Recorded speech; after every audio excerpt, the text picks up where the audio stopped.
मैं ये जानना चाहता हूँ कि ये हमेशा स्पिरिचुअलिटी पे ही क्यों क्वेश्चन उठते हैं कि मतलब क्या ये ऐसा है कि कलयुग है तो ऐसा ही होगा कि अच्छी चीज़ों पे क्वेश्चन होगा? क्योंकि आप चार दोस्तों में ये बोल दो कि नहीं यार मैंने ना सिगरेट और दारू छोड़ दी है क्योंकि मैंने अब मंदिर जाने लगा हूँ, तो लोग कहते हैं अबे तू पागल हो गया, ये कोई उम्र है बाबा बनने की?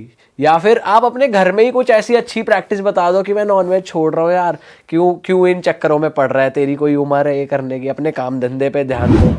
तो मैम ऐसा क्यों है कि लोग हमेशा अच्छे डिसीजंस को या स्पिरिचुअलिटी को ही क्वेश्चन करते हैं? जैसे अभी राम मंदिर में हुआ, तो अभी भी चल रहा है कि हॉस्पिटल बना देते या कुछ बना देते। अरे बन रहा है। हाँ वही तो, पर ऐसा क्यों बन रहा है, सब बन रहा है, पर ऐसा क्यों है कि मतलब सब कुछ बन रहा है कि क्यों हमेशा ये क्वेश्चन होंगे? क्या मतलब ऐसे ही चलती रहेगी दुनिया? अच्छाई तो इतनी इजी होती तो फिर सभी अच्छे बन जाते।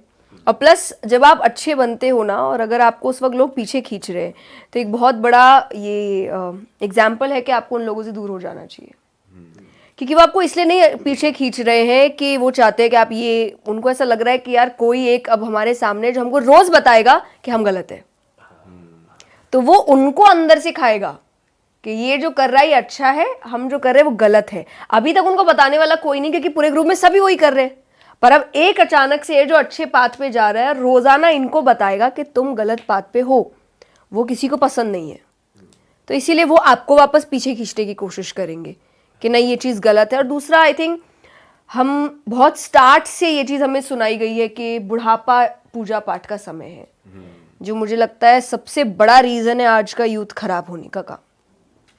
क्योंकि आप भगवान को क्यों मनाते हैं, या आप स्क्रिप्चर्स, चलिए भगवान भी नहीं, मैं कहती हूँ आपको, मैं डिवोशन की ओर भी नहीं लेके जा रही, आप स्क्रिप्चर्स पढ़ रहे हो, स्क्रिप्चर्स पढ़ने का रीज़न क्या है? क्या है स्क्रिप्चर्स में? स्क्रिप्चर्स में नॉलेज है। किस चीज़ के लिए?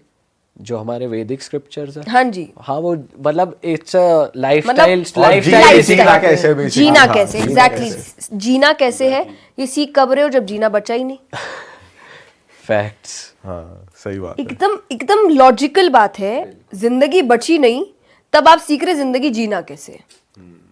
तो ये इससे ज्यादा स्टूपिड हरकत और हो क्या सकती है? तो इसीलिए ये आपको बहुत पहले से इन चीजों में जोड़ दिया गया। अब इसका दूसरा रीजन है क्योंकि सबको ऐसा लगता है भगवान से जुड़ना मतलब इस इंसान को आश्रम में रहना चाहिए, कुटिया में रहना चाहिए, जंगल में चला जाना चाहिए, पैसे छोड़ देने चाहिए, काम छोड़ देना चाहिए।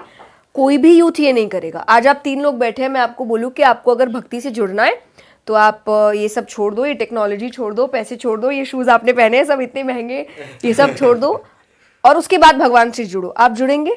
हम कहेंगे हम तो जुड़े हुए। हाँ।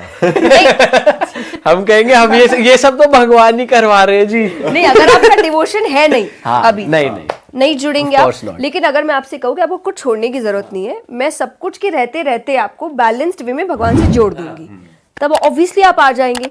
तो स्टार्ट से यूथ को हर चीज से दूर रहने के लिए बोला गया है, ये नहीं कर सकते, वो नहीं कर सकते, इतना डरा दिया गया कि यूथ बोला ठीक है बुढ़ापे में आके करेंगे, जब हमने सब कुछ कर लिया होगा तब जब हम रेडी होंगे सब छोड़ने के लिए, तब हम भगवान के पास आ जाएंगे।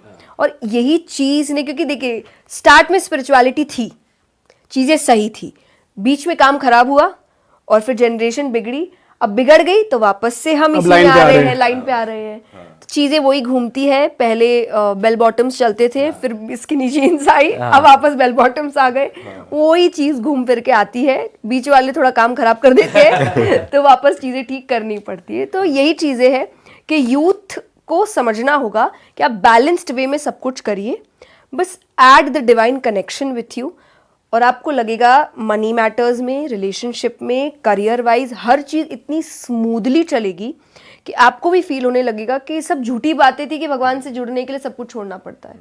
और छोड़ना पड़ता तो भगवान अर्जुन से इतना प्यार नहीं करते।